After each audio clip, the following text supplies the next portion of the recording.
Sharon, and today we will studying The Portrait of a Lady. The Portrait of a Lady is written by Khushwant Singh. It talks about the real life experience of Khushwant Singh and relationship of Khushwant Singh with his grandmother. So I divided the whole story into 6 phases. So first, we will start with the description of grandmother. As you can see, the grandmother is old. She is slightly bent. She is short. She is holding a rosary in her hand, which shows that she is very religious. She has a wrinkled face and she has white hair. And more to it, she is fat, she is pure soul, and she always helps the author to dress up in the morning. In the phase first, which talks about the description of the grandfather and childhood of Khushwant Singh. In the description of grandfather, author याद करते हैं क्योंकि grandfather की एक picture थी जो कि drawing room में मेंटल पीस के ऊपर थी और उसमें उनके ग्रैंडफादर ने टर्बन पहन रखी थी। लूज फिटिंग क्लोथ थे, उनके बियर्ड थी, पूरा उनका चेस्ट का आधा पार्ट जो था वो बियर्ड से कवर हो रहा था और उनको देख के ऐसा लगता था जैसे उनके कभी चिल्ड्रन तो हो ही नहीं सकते और ना ही उनकी वाइफ। बस ऐसा लगता कि बहुत सारे ग्रैंड चिल्ड्रन होंगे। इनफैक्ट जब वो जो ऑथर है हमारे, वो जब अपनी ग्रैंडमा को देखते हैं तब उन्हें लगता था कि प्रीति तो कभी हो ही नहीं सकती थी। उनको डाउट होता था इस बात पे और उन्हें लगता था कि शुरू से इतनी ही ओल्ड थी और आगे भी इससे ज्यादा ओल्ड भी नहीं हो सकती। तो स्टार्टिंग विद द चाइल्डहुड, जो ऑथर थे और ग्रैंडमदर, वो दोनों हमेशा इकट्ठे थे।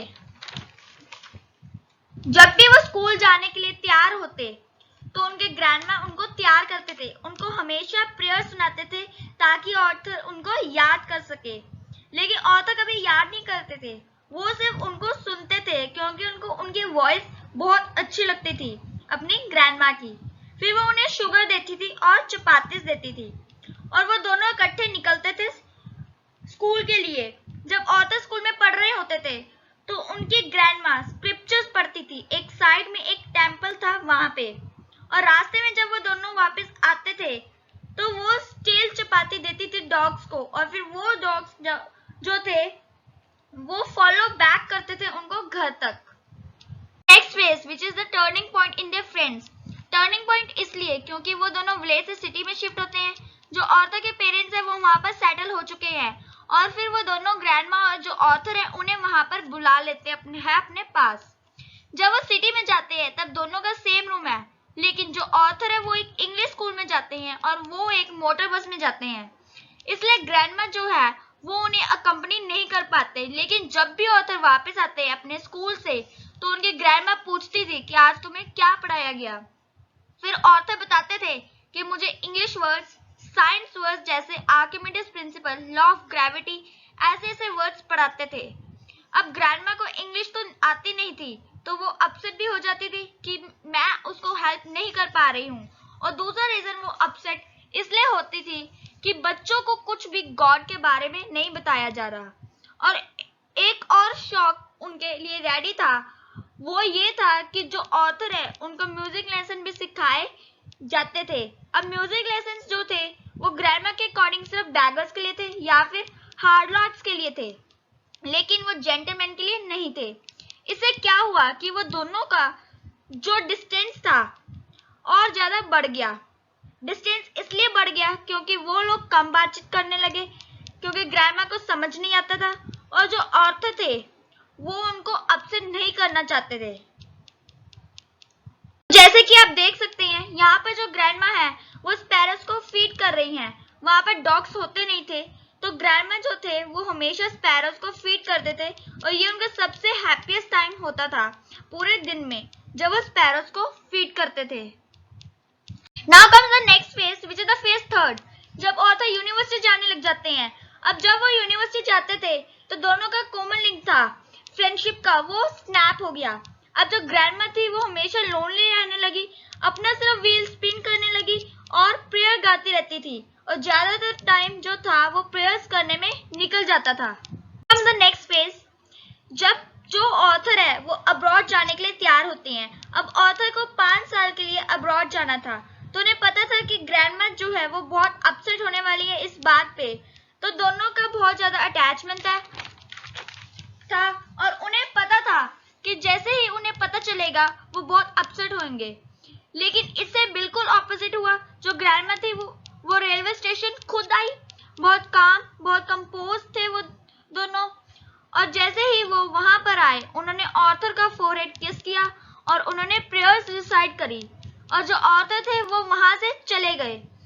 और जो ऑर्थर थे वो बहुत डाउटफुल थे कि मे बी जब मैं वापस आऊं तब ग्रैंडमदर हो या नहीं, क्योंकि इनकी एज भी बहुत ज्यादा हो चुकी थी। Now comes the next phase when the author comes back after 5 years. तो जब ऑथर 5 साल बाद वापस आते हैं, वो देखते हैं कि उनकी ग्रैंडमा बिल्कुल वैसी है, उनका घर वैसा का वैसा ही है। और ग्रैंडमदर जो है वो उस दिन प्रे नहीं करते। सब शॉक थे कि ग्रैंडमा ने प्रे नहीं किया। इनफैक्ट ग्रैंडमा जितने भी मूवमेंट थी नेबरहुड के, उनको इकट्ठा करती है और होमकमिंग वॉरियर्स के गाना गाना शुरू कर देती है। ग्रैंडमा बहुत ज्यादा खुश थी कि उनका ग्रैंडचाइल्ड उस दिन वापस आया और सबको बहुत ज्यादा टेंशन भी होने लगी कि मे बी ये इससे बहुत ज्यादा स्ट्रेन पड़ जाए ग्रैंडमा को। और अगले दिन क्या होता है, ग्रैंडमा को माइल्ड फीवर हो जाता है। डॉक्टर्स को दिखाते हैं, डॉक्टर्स कहते हैं कि वो जल्दी ठीक हो जाएगी।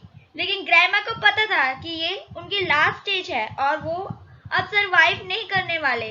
तो ग्रैंडमा अपना जो लास्ट स्टेज थी उस पे वो किसी से बात नहीं करना चाहते थे। सबने बहुत प्रोटेस्ट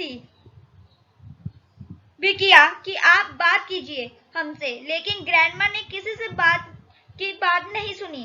ग्रैंडमा ने इनफैक्ट प्रेयर्स गानी शुरू कर दी और वो जैसे ही अपने बेड पर लेटे हुए थे तो वो अपनी प्रेयर्स गा रहे थे और एकदम से सब देखते हैं कि उनकी जो रोजरी है वो हाथ से गिर जाती है, उनके लिप्स जो है वो रुक जाते हैं। सबको पता चल चुका था कि अब ग्रैंडमदर नहीं रहे और ग्रैंडमा की डेथ हो चुकी है।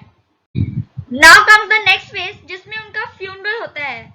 तो ग्रैंडमा को कोप्स नीचे लिटाया जाता है। तो जितने भी स्पैरोस है, बहुत सारी स्पैरोस वहां पर आ जाती है। गोल्डन रे ऑफ लाइट है उनके कमरे में, पूरा रूम गोल्डन ही गोल्डन हो रखा था उस लाइट से। और जितनी भी स्पैरोस है वो बिल्कुल भी चर्प नहीं कर रहे थे। बहुत शांति थी वहां पे और पिन ड्रॉप साइलेंस था वहां पे। तो ये देखते जो उनके ऑथर की मदर है उन्हें बहुत बुरा फील होता है कि ये जो जितनी भी स्पैरोस है ये मॉर्न नहीं कर रही, बिल्कुल भी चर्प नहीं कर रही। उन्हें ब्रेड क्रम्स देती है, लेकिन जो स्पैरोस है वो उन ब्रेड क्रम्स को इग्नोर कर देते हैं। जैसे ही उनके कोप्स को वहां से लेकर जाते हैं ग्रैंडमा के कोप्स को, तो जितनी भी स्पैरोस है वो भी वहां से चली जाती है। नेक्स्ट ये जो स्वीपर है वो आते हैं और ब्रेड क्रम्स को वहां से साफ कर देते हैं। This is how the story ends. I hope that you all understood the chapter. Till then, I see you in my next video. Bye.